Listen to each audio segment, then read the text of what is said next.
Otra pregunta. Señor Jiménez de los Santos, usted se define como liberal. ¿Es el mismo liberalismo que el de José María Aznar?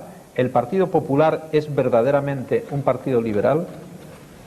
El Partido Popular actual tiene dos ingredientes fundamentales.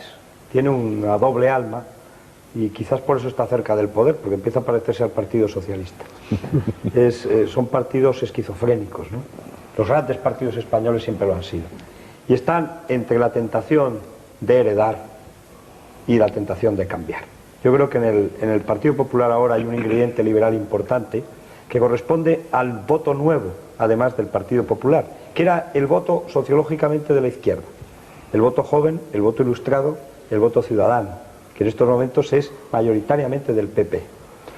Esa gente que tiene 40, 45 años para abajo, que pertenece a profesiones liberales, que está en un nivel político, a veces no llega ni a diputado, de alcaldes, de concejales, que está entrando ahora en la política, sobre todo en los últimos 3 años, coincidiendo con la llegada de Aznar al poder, creo que es fundamentalmente liberal. Y además que es la primera vez que hay una entrada masiva en la derecha española de un componente liberal, en todas cosas porque Aznar, que es un hombre de talante conservador y de ideología liberal, y eso es una de las cosas que se ve en su personalidad, pues lo ha facilitado. Es decir, la gente que está colocando a Aznar en los puestos de responsabilidad es gente joven y de ideología liberal fundamentalmente. Pero en el Partido Popular hay también la herencia de la antigua Alianza Popular y la herencia del franquismo sociológico que con Fraga entró en la democracia. Y creo franquismo que eso es algo político, y que de sociológico nada. Bueno, sociológico y político. Fraga y Martín Villa, los que le votan. Lo digo, la base, bueno, ¿no? La base, bases, sí, por así decirlo, la clase política. Pero el señor Martín Villa pues es un modelo, digamos, de servidor del antiguo régimen que se convierte al nuevo. Y esta parte, digamos, del Partido Popular es una parte que, digamos, que sería entusiásticamente felipista si tuviera la oportunidad. Es la parte del partido que apuesta por un gobierno en coalición con el Partido Socialista sin cambiar los líderes, es decir, compartiendo el poder con la excusa de los nacionalistas, pues, pero naturalmente para conservar un statu quo. Es la parte que cuando llega Ruiz Gallardón a hablar con Corcuera, lo primero que le dice es que un respeto porque es el ministro. Y es esa parte de la derecha española que cuando dicen España, ¡pum!, se cuadra inmediatamente, ¿no? Antes de saber quién lo dice. Y en ese sentido el Partido Popular tiene una parte liberal y tiene una parte conservadora, en el sentido conservador que puede tener también una parte del Partido Socialista, es decir, conservador enraizado en las peores tradiciones autoritarias de España. Y un socialcristianismo que puede tener un... Pero ese no es importante. En ese sentido creo que lo interesante del Partido Popular es que ese elemento liberal y joven sea el fundamental, lo es en el programa, pero que pueda serlo en el gobierno. Si eso se consigue, realmente la derecha española habrá dado un cambio radical. Esperemos que lo consiga, pero yo no lo puedo asegurar. Confirmando... A mí, aunque no me parece delicado opinar nunca de otros partidos, y no lo hago, ahí lo que no encaja es cómo puede ser uno a la vez liberal y estar en una internacional demócrata cristiana. O sea, porque en Europa los liberales en el Parlamento Europeo están nítidamente separados del grupo popular, del grupo cristiano.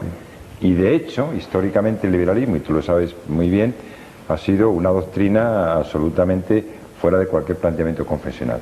Y a mí me parece un poco es así. Pero se puede explicar perfectamente. Sí, vamos, no lo sé. Entre otras cosas porque la internacional liberal ya estabais vosotros. No, pero es que internacionalmente son grupos distintos, definitivamente separados. Y en el CDS también tenéis esa misma amalgama. No, vamos a ver. Esa misma amalgama de gente que procede del régimen anterior. De hecho, Martín Villa lo habéis tenido hasta antes de ayer. Te cuento lo que ha pasado en el Parlamento Europeo. En el Parlamento Europeo se han cambiado la ubicación y los escaños, y entonces el grupo popular ha pasado a la derecha y el grupo liberal, reformista y democrático al centro. Y ha sucedido eso dentro de la mayor naturalidad. Pero son cosas que no tienen nada que ver con la ideología. Las internacionales políticas son mecanismos de poder y de representación que no tienen nada que ver con la ideología. El liberalismo no sé si tiene mucho que ver. Nada en absoluto. Los liberales alemanes, por ejemplo, en cualquier país, digamos, en sentido liberal europeo, los correrían a palos por intervencionistas. En cambio, los británicos, que se consideran conservadores, son mucho más liberales. Sí, Federico, pero perdona que los liberales alemanes están nítidamente separados de los demócratas cristianos alemanes. Sí, pero por razones de partido. No, por razones ideológicas. Sí, pero gran diferencia. Es decir, hay dos cosas que los diferencian fundamentalmente. Los partidos cristianodemócratas tienen un contenido social que no tienen los partidos liberales, que son mucho más liberales económicamente y por lo tanto dejan también la política social a las fuerzas del mercado. Primer elemento. Segundo, eso Calvo Ortega que lo refuta. pero en verdad en el liberalismo alemán. Segundo, son laicos y además ejercen de laicos frente a los partidos más confesionales. Y claro, yo comprendo que Calvo Ortega reclame el centro y el liberalismo y le fastidie que definas al Partido Popular como partido fundamentalmente liberal, porque le quitas un pedazo fundamental de la propiedad. Federico, yo me gustaría un comentario que hice durante la cena al profesor Sotelo, que confirma el diagnóstico que haces, o la descripción, mejor que el diagnóstico, del Partido Popular. En un artículo que publiqué recientemente en Mundo, cité a un autor alemán de primera fila que se llama Jelinek. Y Jelinek clasifica a los partidos según su posición con arreglo al poder. Dice, los partidos que están gobernando son siempre conservadores. Los partidos que quieren gobernar y que nunca han gobernado son progresistas. Y los que han perdido el poder y quieren gobernar son reaccionarios. Y por eso en ese artículo yo califiqué al Partido Popular de reaccionario progresista, que coincide con lo que acaba de decir de la esquizofrenia. Sí. Y dije, progresista, en tanto que liberal por la nueva generación que se incorpora, reaccionario, y puse entre paréntesis, por Fraga, Martín Villa, etcétera.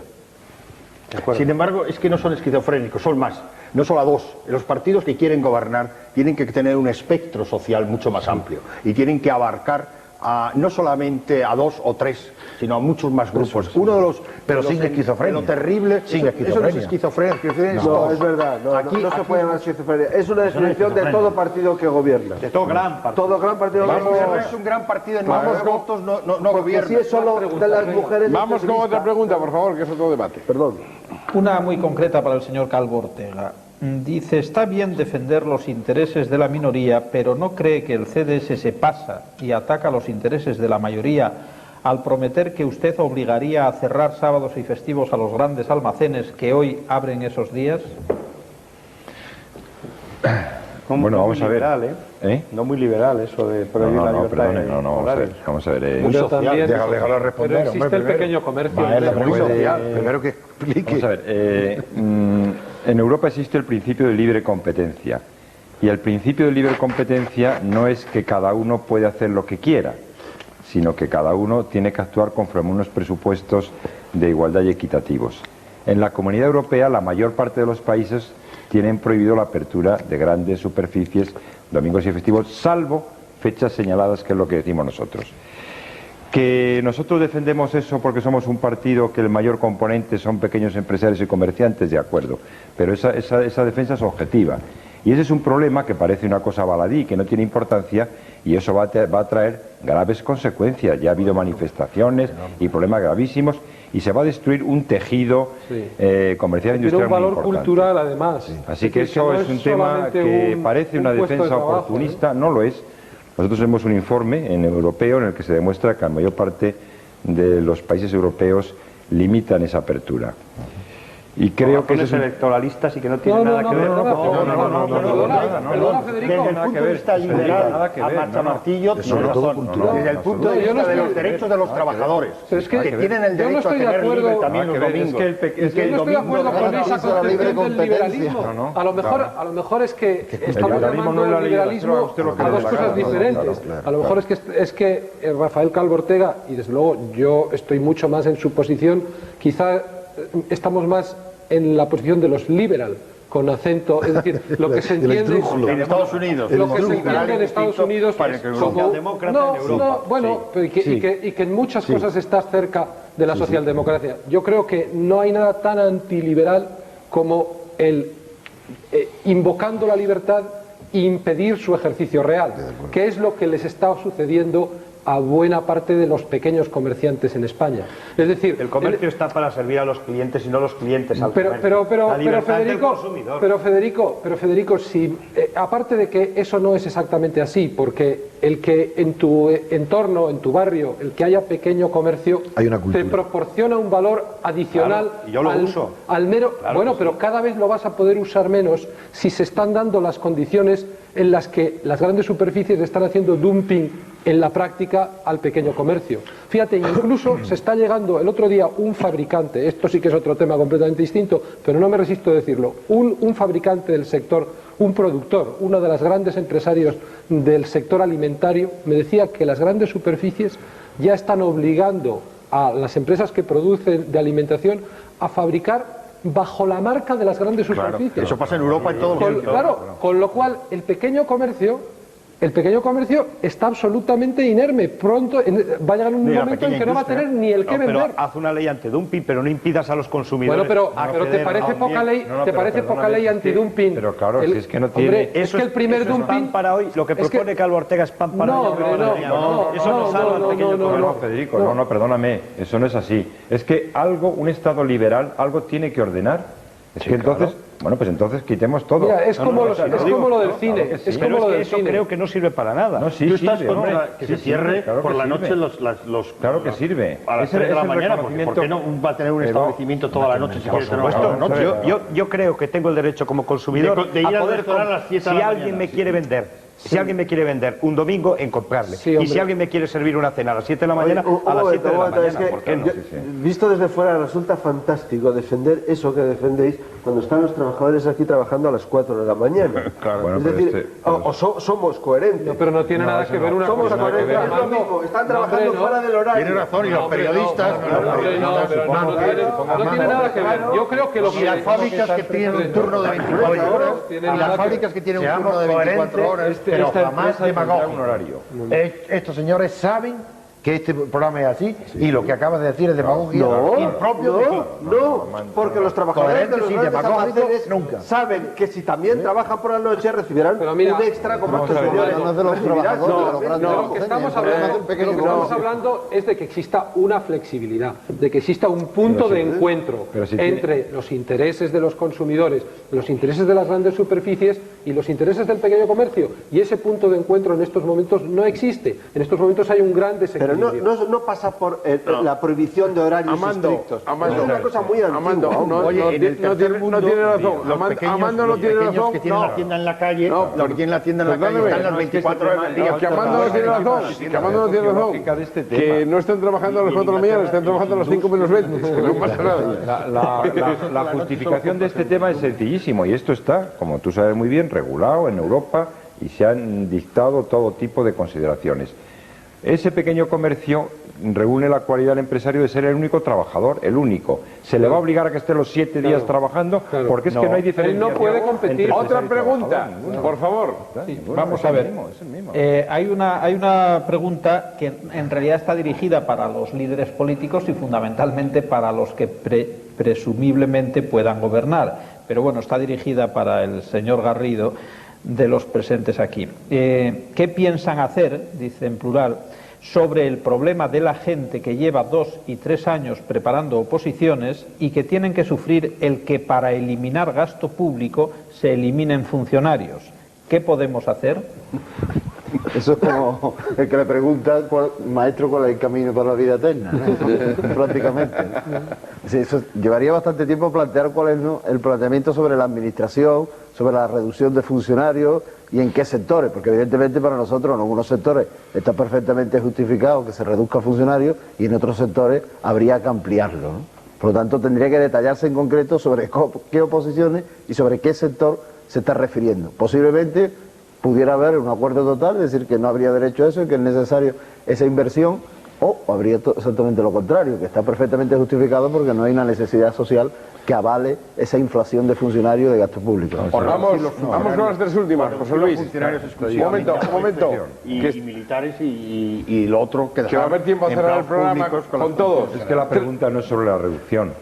La pregunta es el opositor que no entró todavía y ahí, perdóname 30 segundos, Lo que tiene que hacer la administración es hacer un calendario para que un opositor sepa si tiene sentido seguir probando posiciones o se dedica a otra cosa. Claro. Eso la administración está ahí pecando de omisión porque tiene que informar y decir, mire usted, en 3 años no va a haber oposiciones a abogado del Estado. ¿Usted quiere hacer oposiciones? Márchese usted. Es que está fabricando el baremo. No, eso es muy sensato. Sí, es verdad. Veo que están muchos de acuerdo con Calvo Ortega, que no es de los que más opciones tiene para gobernar. 3 últimas preguntas. Sí, para el señor García Trevijano hay muchísimas preguntas sobre la cuestión de la abstención y del voto en blanco. Y, en fin, aunque se haya tratado eso, por ejemplo, dice uno si sería posible fundar un partido. Bueno, son muchos espectadores los que piden a los que no están en los partidos que por qué no se meten en política y hacen un partido. No sé, Pedro J, Federico y, por supuesto, el señor García Trevijano. Tengo que decir, José Luis, que no lo saben todos los oyentes, que todo el mundo cada vez que interviene en Trevijano nos dicen que funde un partido político. No, pero dice para acabar con él.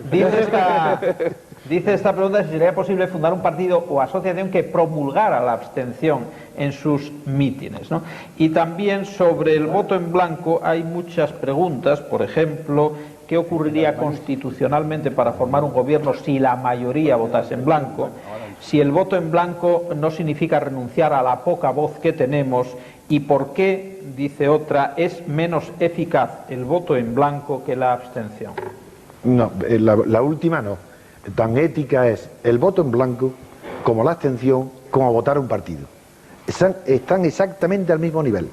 Por lo tanto, eso ya contestaba. La diferencia entre abstenerse y votar, le he dicho antes y la resumo. Y además no es mi opinión, es la opinión común, el ABC de todas las personas que han escrito sobre este tema en cualquier país, con libertad. Si se está de acuerdo con la Constitución y con la ley electoral, pero no le gusta, no puede aceptar ningún partido, y estoy de acuerdo con lo que ha dicho antes el señor Sotelo, si yo soy igual de realista que él, es que no sé por qué me quiere ver como un perfeccionista, será para no ver la gravedad de los problemas que tiene el partido donde él está militando. No hace falta que un partido te entusiasme, ni que te enamore, ni que estés de acuerdo en el 100%. Claro. Puedes votar al que menos te disguste. En cambio, yo nunca apoyaré, nunca me parece bien, éticamente, políticamente sí, pero moralmente no comprendo que se vote contra el PSOE para que gane el PP. Eso no lo entiendo, porque eso no educa. Y mi principal preocupación, y por eso no fundo un partido político, y creo que es tan importante, o más que fundar un partido político, estar en la vida pública, expresando opiniones en los periódicos, en la televisión, como también considero que era más importante para el juez Garzón la función que desempeñaba para los españoles como juez que no pasar a la política. Por esa razón no fundo un partido ahora, pero quiero aprovechar esta pregunta para contestar una parte de la abstención que antes no he tenido tiempo o oportunidad para hacerlo. Cuando yo pido la abstención, no estoy, en primer lugar, no se me responde con buena fe cuando se dice, es evidente que si no votan todos los españoles, jamás puedo pretender que no voten todos los españoles, porque sé que hay 1/3 de los españoles que digan lo que digan, hagan lo que hagan los partidos, los van a votar, porque esos votan porque están identificados sentimentalmente con esos partidos. Hay otro tercio que está separado de la política, unos por desinformación, negligencia, y otros por conciencia política, y no votan. Pero no quiero despreciar, no yo desde luego, pero esos partidos políticos, no de las personas que están aquí, que atacan a la ignorancia y que consideran que la abstención o es desinterés o irresponsabilidad, o peor, en negligencia o abandono, no se puede despreciar ni siquiera esa negligencia o abandono, porque si es verdad que hay esos analfabetos totales que no saben nada, ellos no son los responsables. Los responsables será un sistema político que los deja marginados. Y quiero recordar que uno de los más grandes filósofos de la historia, David Hume, en un problema nada menos, mucho más grave que este, porque era el conocimiento de la verdad, un escéptico como David Hume dice literalmente en sus conclusiones en el tratado, después de haber dicho que era muy difícil, casi imposible, llegar al conocimiento de la verdad porque nuestros sentidos nos equivocan, etcétera, etcétera, dijo, por eso pongo mi atención en la negligencia, en la ignorancia, en el descuido, En ellos pongo mi esperanza. No son palabras, esas palabras eran literales, pero él lo quería decir que cuando no sabes lo que hacer, en buscando la verdad, te vas a jugar al billar o te vas a tus costumbres familiares, a tus costumbres cotidianas y encuentras la serenidad. Por eso yo le digo a las personas que no saben de verdad en política qué hacer, si tienen dudas, que no se preocupen, que vuelvan, que no se queden escépticos como los pirrónicos, como Pirrón, que es lo que el ejemplo de David Hume, que no hagan eso, que se dediquen a sus ocupaciones, que no se preocupen de la política, porque habrá muy pronto, si la abstención es grande, no la totalidad, ni siquiera el 50%, si se hace hegemónica en la cultura, en la prensa y en la radio, las opiniones sinceras que nosotros estamos virtiendo aquí sobre la democracia, si esas personas que se abstienen son intelectuales, profesores de universidad, por conocimiento, y se puede conquistar la hegemonía cultural de que esto no es una democracia, yo le aseguro a ustedes que es relativamente sencillo y rápido reformar la Constitución sin ningún peligro, no hay ninguna desestabilidad, y esa abstención es la que yo pido. Yo pido la abstención de las personas cultas, de las personas que quieren, que no aceptan la realidad tan mala como es, que se puede reformar y no hace falta esperar mucho tiempo. Yo pido una abstención inteligente. Perdón, la abstención es un derecho muy respetable, y yo creo que lo respetamos todos. El inconveniente político es que no se distingue las múltiples causas de la abstención. Cuando yo tengo ni en el voto tampoco, ni en el voto al PSOE o al PP, ni en el voto tampoco. En el voto al PSOE sabe el que ha votado al PSOE y el que ha votado al PP. No sabe si es en contra de uno o a favor de otro. Nosotros no podemos dejar un millón. Eso es igual. Un problema técnico. Yo creo que la posición de Antonio es criticable, pero no por esa razón. Yo creo que sí, por una razón, porque efectivamente no se sabe si es de desinterés o es una abstención, digamos, políticamente consciente. Si tenemos un 30 o un 40% yo creo de que el problema... hay un montón de causas que hacen la abstención, y cualquier intérprete de los análisis políticos, lo que más trabajo cuesta luego hay un es turno, interpretar las causas. Luego hay un turno. Vamos con la penúltima pregunta. Yo creo que García Trevijano, un hombre tan brillante como García Trevijano, se ha equivocado en una cosa, en el ejemplo. ¿Cuál? No se puede decir que la gente se vaya a jugar al billar, porque justo es lo que le gusta. Es lo que le gusta a Felipe González, Trevijano. Que se va a jugar... el ejemplo que pone... Que Trevijano se va a jugar al billar y no es lo que quiere Trevijano, precisamente. Vamos con la penúltima. Penúltima pregunta. Bueno, no lo dije antes, pero como es, en fin, como todo el mundo puede imaginar, hay muchas llamadas diciéndome por qué no están estos o los otros o los demás allá, ¿no? Ya lo hemos explicado. También hay muchas llamadas sobre los nacionalistas, los nacionalismos, y sobre la opresión lingüística, sobre todo del castellano en Cataluña. Y para don Armando de Miguel, esta que puede resumir parte de esas, ¿no? Dice, ¿no cree que sería mejor avanzar hacia la reforma del Estado, convirtiendo en Estado federal como vía para superar los nacionalismos? No sé por qué diablos me preguntan a mí, eso no es una palabra. Lo más difícil. Es de derecho político, ¿no? Es de técnica de derecho político. Yo creo que es como se interpreta.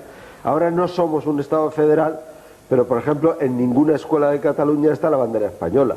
Algo que sería inconcebible en el Estado de Texas, que no estuviera la bandera norteamericana. Es decir, ¿qué es Estado federal? A lo mejor no está la bandera de Cataluña porque no somos un Estado federal. No está la bandera de Cataluña, pero no está la de España. Perdón, a lo mejor no está la bandera de España porque no somos un Estado federal. Porque desde la Administración Central y en el proceso constituyente no hemos sido capaces de hacer una oferta política que diera una satisfacción democrática. Yo creo que no. Yo creo que sí. Yo creo que tiene mucha razón. Vamos, José Luis, con la última pregunta, que luego cerramos aquí.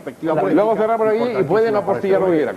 Vamos con la última. La última pregunta, que hay muchísimas llamadas sobre la cuestión del posible enjuiciamiento, de la posible responsabilidad penal de los que han gobernado en estos últimos tiempos por diversas causas. Los hay que hablan con carácter general, o concretamente si Felipe González puede ser acusado, procesado, condenado y encarcelado, etcétera, etcétera. Y en relación a eso hay muchísimas que insisten en la cosa concreta de Rumasa. Y hago estas dos preguntas para Pedro J. Ramírez. Dice una, si es cierto que El Mundo tiene documentos acerca del ingreso en cuentas corrientes de mujeres de 2 ministros de 500 millones de pesetas. Y la otra, ¿por qué los periódicos no se han preocupado en denunciar más la expropiación de Rumasa? ¿Tiene noticia Pedro J., de que en la venta de Galerías Preciados el dinero haya ido a Felipe González? No. Bien, el día en que el mundo tenga pruebas sobre esta historia de mujeres de 2 ministros, sobre la expropiación de Rumasa, sobre dinero ingresado por Felipe González, el mundo lo publicará, porque el principio esencial que nos llevó a fundar nuestro periódico es el principio de que jamás la información será utilizada como instrumento de negociación para nada. Siempre que hemos tenido pruebas de algo lo hemos publicado. Lo que pasa es que, en realidad, los únicos asuntos de corrupción que han salido en España, pues Filesa, Ibercorp, Juan Guerra, los hemos descubierto y probado en algunos medios de comunicación. Y los medios de los que disponemos, los recursos de toda índole de las que disponemos, son verdaderamente minúsculos. Es decir, no ha ocurrido como en Italia, que la magistratura, a partir de su independencia, ha ido buscando pruebas y al final ha ido tirando del hilo y ha llegado hasta buena parte del ovillo de la corrupción institucional. En España ha ocurrido al revés. Barbero ha actuado en Filesa porque primero, gracias a un contable que actuó con valores cívicos, el mundo lo publicó. No, con valores cívicos no. Perdón, no, yo creo que... Parece que pedía un dinero, no se lo dieron... Bueno, yo creo que sobre todo... Yo he oído esa historia, no sé si es verdad.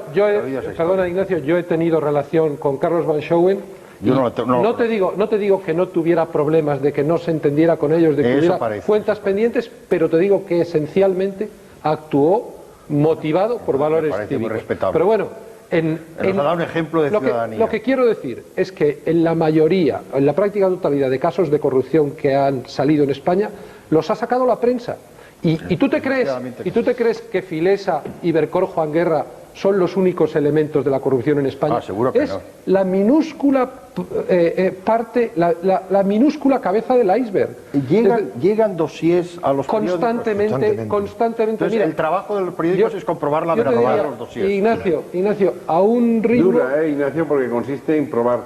Yo recuerdo a este respecto... Porque muchos locos también mandan en mi época de corresponsal en París, yo recuerdo que fue el momento en que pasó de ser un periódico marginal a ser un periódico importante, Le Canard Enchaîné, y yo coincidía con algunos de los que hacían el Canard Enchaîné en un café, y desde el momento que tuvieron 2 o 3 grandes cosas, una fue, todos se acordarán, la hoja de impuestos de Chaban Delmas, por ejemplo, que le acabó la carrera política. Sí, me acuerdo de ello. Hubo varias cosas de esas. Yo les preguntaba, ¿y cómo lo conseguís? Dice, no, ahora ya está muy fácil. Dice, porque los funcionarios de los ministerios nos envían anónimamente, o no anónimamente, pero sin citar los nombres, en el periódico, nos envían toda la documentación. O sea que ya está más fácil. Hay una cosa, por terminar de contestar, y también por contestarte a ti, Ignacio. Mira, mientras las críticas a los periódicos o a los periodistas sean, es que este señor es del Opus, es que este señor cobra del PP, es decir, eso da lo mismo, o sea, es decir, o te llamen no sé qué, te llamen derechista, te llamen simpatizante de Herri Batasuna, que hay también quienes nos lo dicen. Es decir, eso realmente no merma para nada la credibilidad del periódico. Y eso, bienvenidas sean esas descalificaciones.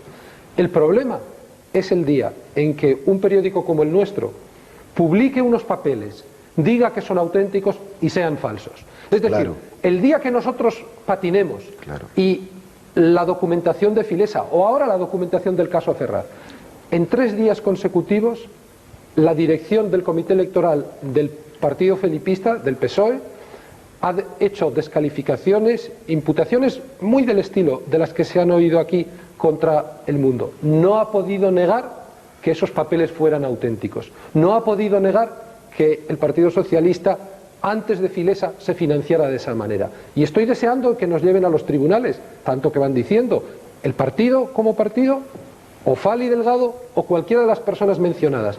Porque es que estamos en condiciones de probar lo que estamos diciendo. Por lo tanto, estas preguntas que me han dirigido a mí deberían ir dirigidas a la Administración de Justicia, deberían ir dirigidas al Fiscal General del Estado.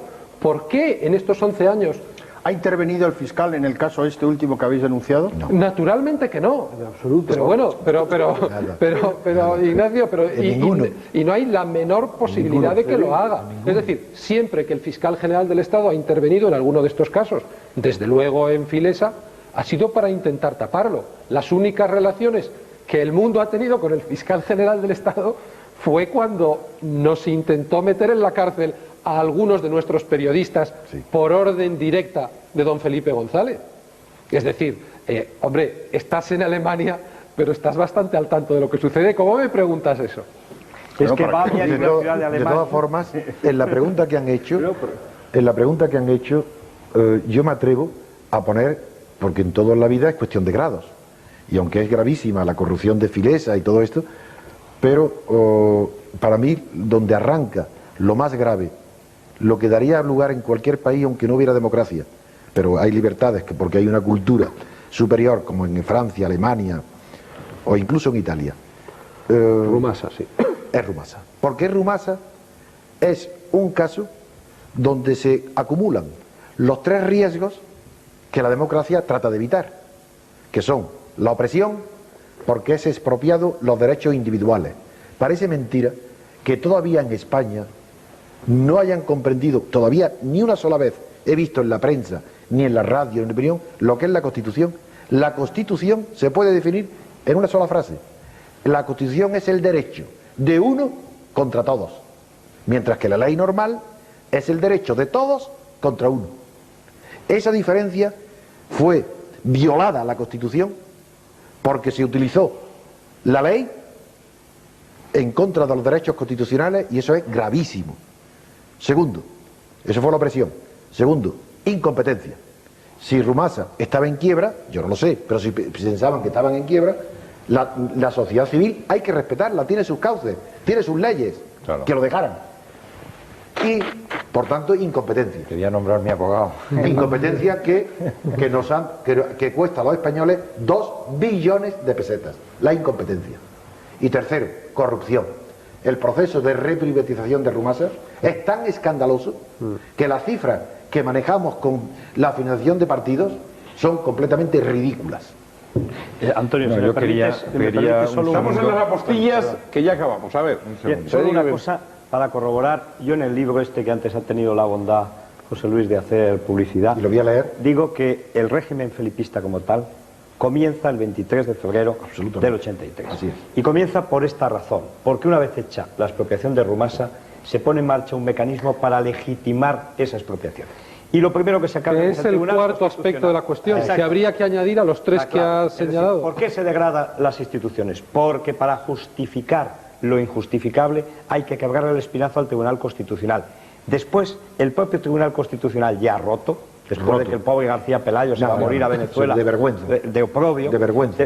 Después el propio Tribunal Constitucional legitima la liquidación del Consejo General del Poder Judicial en una sentencia asombrosa que dice que podía ser mejor, pero que de todas maneras esa ley vale. Sí. Y a partir de ahí los partidos se reparten todos los tribunales. La Constitución no prohíbe. No prohíbe. Y como no prohíbe, vamos a liquidar lo que dice la Constitución. Bien, entonces se carga el Tribunal Constitucional, el Consejo General del Poder Judicial y a continuación el Tribunal de Cuentas, el Consejo de Televisión Española, los Tribunales Superiores de Justicia, que en el caso Juan Guerra, por ejemplo, el Tribunal Superior de Justicia de Andalucía, de una responsabilidad total en la corrupción, y eso termina en lo que es ya el acto de refundación definitiva del régimen en el plebiscito de la OTAN. Sí, donde se utilizan todos los poderes fácticos de un nuevo régimen, fundamentalmente en la comunicación, más todos los bancos, etcétera, todo el dinero, en quebrar el espinazo a una opinión pública que está a favor de la OTAN por razones distintas y en contra también por razones distintas. Y para eso llevaba Fali Delgado las maletas, las bolsas de deportes rebosantes de millones. Y para eso se requisaba el dinero de los particulares. ¿Qué cultura? Mediante un impuesto revolucionario. ¿Qué cultura y qué país toleramos nosotros, que somos representantes de la élite cultural?